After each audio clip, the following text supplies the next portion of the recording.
Épargner, mettre de l'argent de côté, piler du cash, quoi. Tu penses que c'est juste pour plus tard, mais en même temps, au fond de ton cœur, tu le sais que c'est une pas pire idée, hein? Parce que t'es pas fou, ou folle, ou les deux en même temps, ou aucun des deux. Bref, t'es conscient que si tu accumules de l'argent, tranquillement pas vite, au moment où tu voudras passer à l'action, tu vas avoir la possibilité de le faire.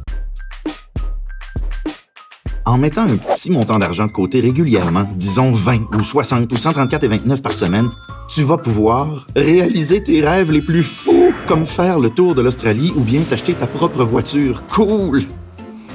Tu sais, tes études postdoctorales en biologie moléculaire, ça ne va pas se payer tout seul. Si tu as épargné durant 3-4 ans avant, tu vas pouvoir laisser tes parents payer tes études et partir en Australie. Ben non, tu ferais jamais ça. En épargnant, tu deviens plus riche parce que tu as moins, voire pas besoin d'emprunter de l'argent pour payer tes études ou d'utiliser une carte de crédit, donc pas d'intérêt à payer. L'argent, il reste dans tes poches. Sans négliger que si ton argent est placé, tu peux empocher un rendement dans le confort du Lazy Boy en cuir brun caramel que grand-papa Roland t'a légué. RIP, grand-papa Roland. Surtout, tu vas pouvoir donner tort à tes parents qui pensent que t'es un Tanguy, que t'auras toujours besoin d'eux, puis que tu vas coller à la maison jusqu'à 35 ans pour enfin partir en appart avec l'amour de ta vie. Miaou! Tu sais, épargner, c'est une habitude qu'on doit adopter tôt. Comme ton habitude de manger du beurre d'arachide dans ton hot dog, tu l'as prise tôt. Eh ben, tu vois, tu l'as toujours. Donc, commence tôt.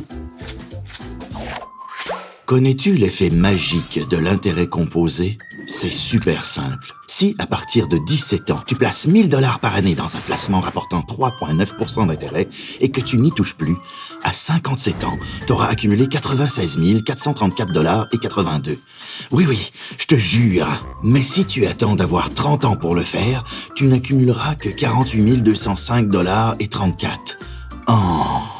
Maintenant, voici 3 trucs à retenir pour épargner. T'as ton crayon? C'est parti. 1. Commence maintenant, même si c'est un petit montant. Parce que si tu mets 10 $ par semaine de côté, au bout d'une année, t'auras 520 $ dans ton compte. C'est cool, hein? 2. Fixe-toi un objectif clair, comme ton fameux voyage en Australie. Ensuite, tu calcules combien tu dois mettre de côté chaque semaine pour le réaliser. Et 3. Je le sais que c'est plate, mais amène ton lunch, fais ton café à la maison et évite les restos.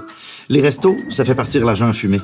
Maintenant qu'on se connaît bien, je vais terminer en te donnant mon truc. Bref, tu peux choisir de mettre ton argent dans un placement avec de meilleurs rendements. Ça veut dire qu'il rapporte plus. Pour ça, il faut que tu t'informes pour connaître les caractéristiques de ce placement, comme les rendements qu'il peut rapporter ou les risques qu'il comporte. Bref, pour tout savoir, fais comme moi et visite tesaffaires.com, le site de l'Autorité des marchés financiers.